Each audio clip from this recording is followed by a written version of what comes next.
Hey folks, this is Spiffy Guy and I'm back out here for another adventure.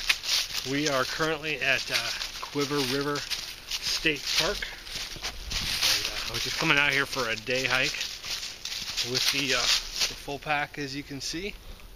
Give you a side shot of all the gear. We're just kind of trying it out. I'm going to hike a little bit down here to the campsite and practice a little tarp shelter craft with my Bushcraft USA 10x12. I also have a one of those little Graber reusable space blanket tarp things. So we use one of those and just kind of practice. There is no overnight today because tomorrow and Sunday there is a managed hunt for deer here in the park, and the park is closed. That way people don't get shot. I guess unless you're a hunter, and then you may get shot.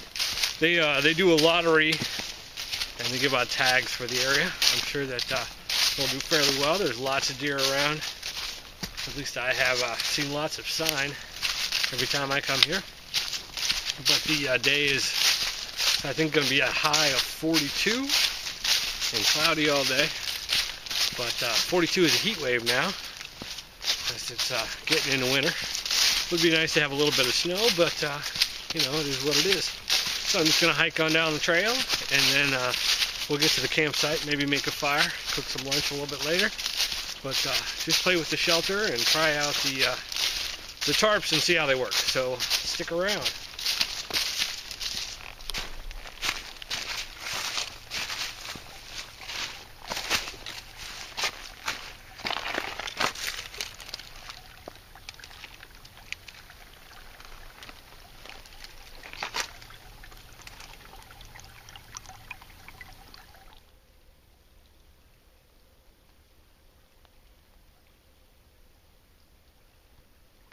I don't think I've ever seen water in this creek, but it's flowing. Good if you need water, I guess. There is a spring over by this campsite that I usually go to, but if the spring's not flowing, which I'm pretty sure it is, it's a good spot right here.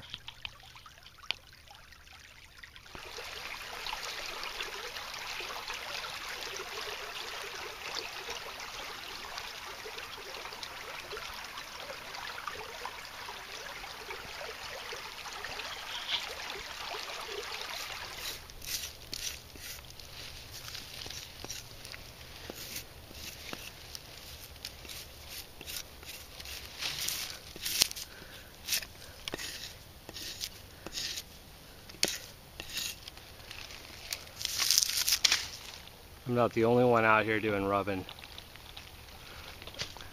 Those that have been watching my channel are probably familiar with this place. This is the one of the backpacking campsites. The spring is out that direction. You just take the trail out to the main trail and then down the hill.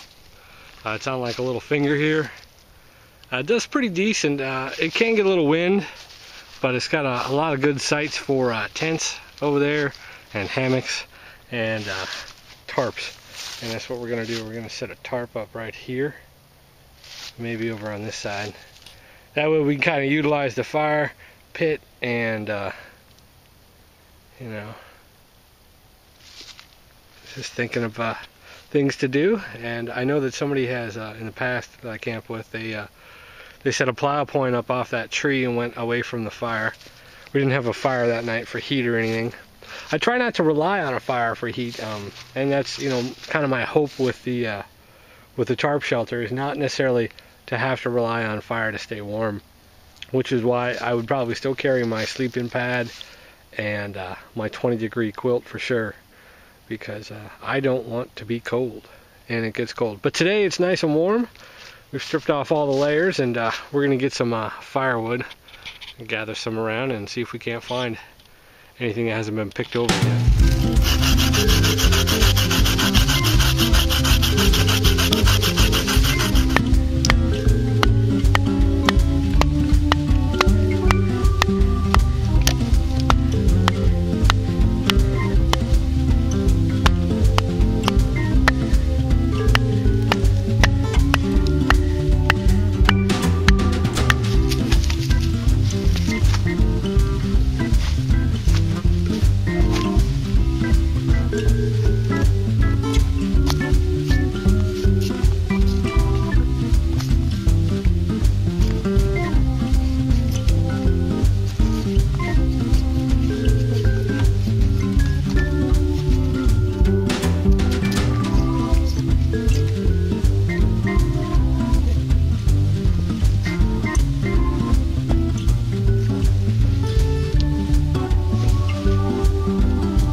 some questions on the forums about how the chest pack looks. I didn't really get a good shot. I got the tripod today, so I figured I'd show it. Hopefully this is in frame. You can see that the back is a little short. I think that this back piece needs to come down a little bit. The water bottle in the front, like I said, is not too bad. It does pull forward a little bit. These, the Condor ties that are molly attachments that come with it, they seem to spread a little bit and add a little bit of forward movement, allowing it to bend forward a little bit. I don't know if the tack ties from Maxpedition or the whatever the fast clips are from, I want to say it's Blackhawk, I don't remember. So if you have any thoughts on that, let me know. Like I said, moving this down here, I'm worried that it's going to get too low onto my big old belly here. But I do have another roll of molly here, so if I brought it up, maybe it would come down another 2 inches or so, 3 inches, maybe another row of molly. I don't know if this would fit horizontally underneath this on 2 rows of molly. It's something I may try, and like I said, I definitely want to get the back a little bit longer. Once I figure out some of this stuff, I'll do a tutorial on how to make up the molly chest harness. I had a few requests for that. So this is what it looks like. It doesn't ride too bad. Like I said in my previous video, the buckles here do ride right on my collarbone, but they're not putting a whole lot of stress. If anything, these buckles here cause a little bit more input only because it's tight, and I think that if I bring this down a little bit, these won't need to necessarily be as tight. So I'm gonna go ahead and boil up some water for a little hot chocolate. So let's make a fire.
Well, the fire's going. It's pretty wet wood.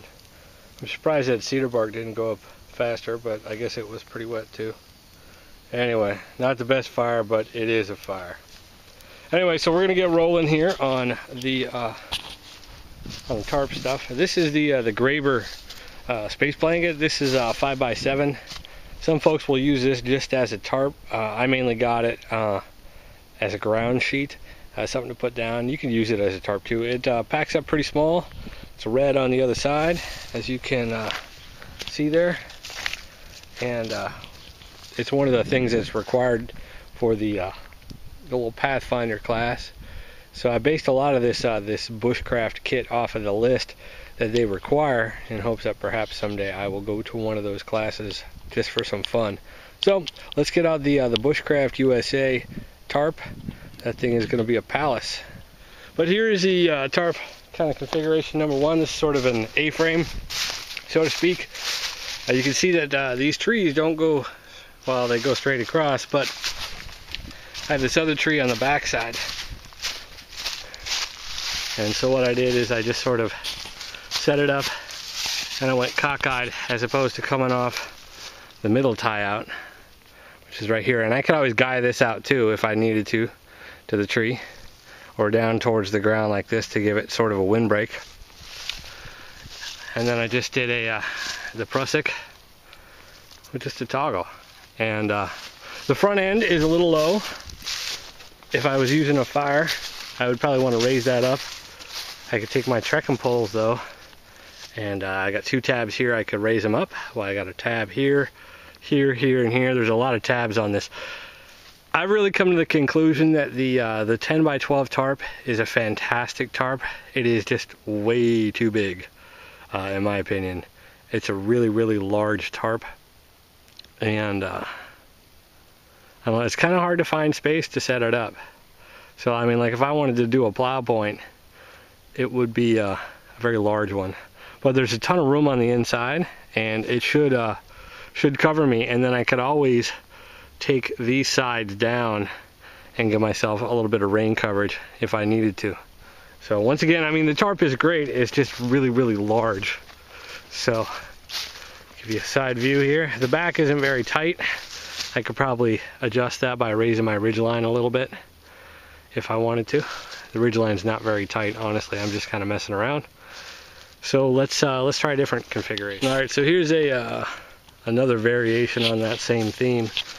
Essentially, you get a little overhang in the front, and I went to the second tab instead of going all the way to the end, and you could, you know, adjust this accordingly, but that way you get a little bit of tarp underneath. You could lay on that, and if you didn't have like a ground sheet or anything, then you'd have some place to lay that would be, you know, keep you out of contact from the ground.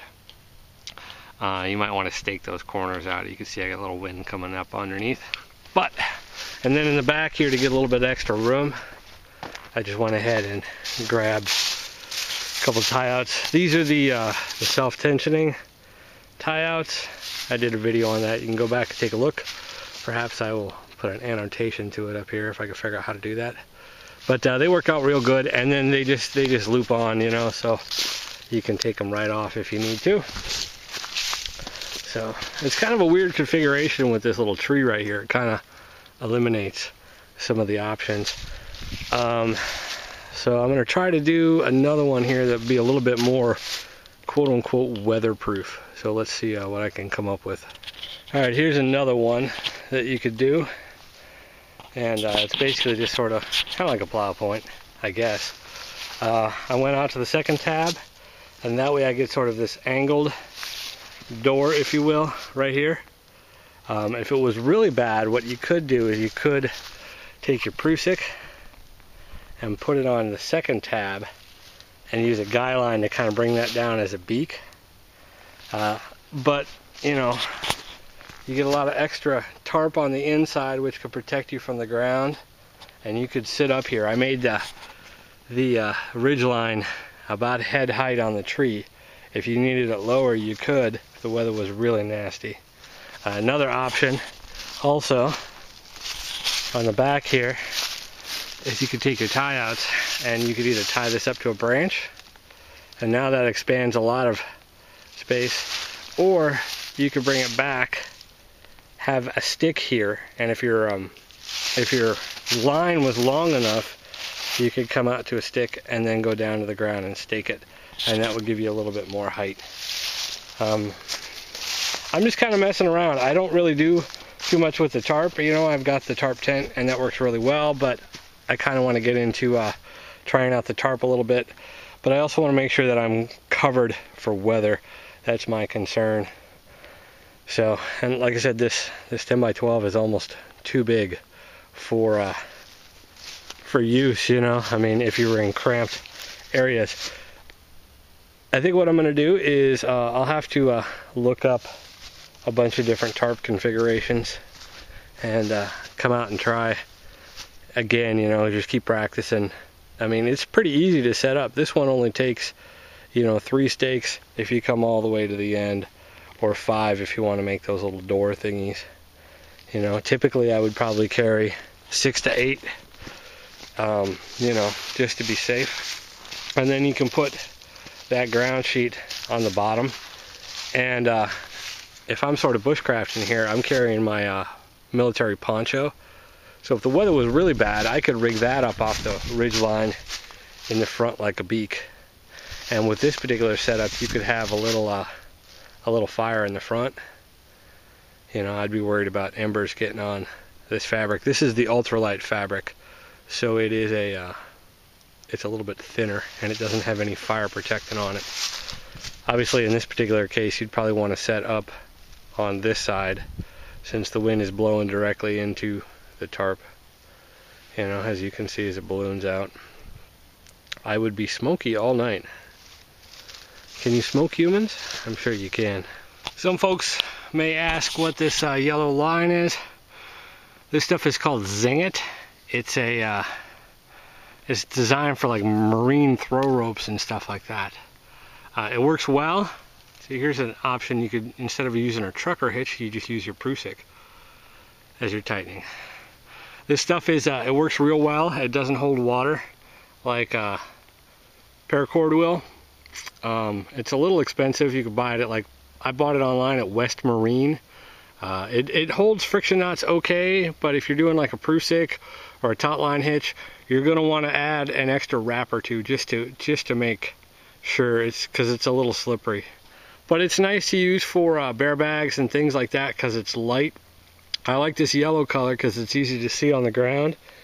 And you know, when you're packing up and you forget your ridgeline on a tree, that yellow really stands out.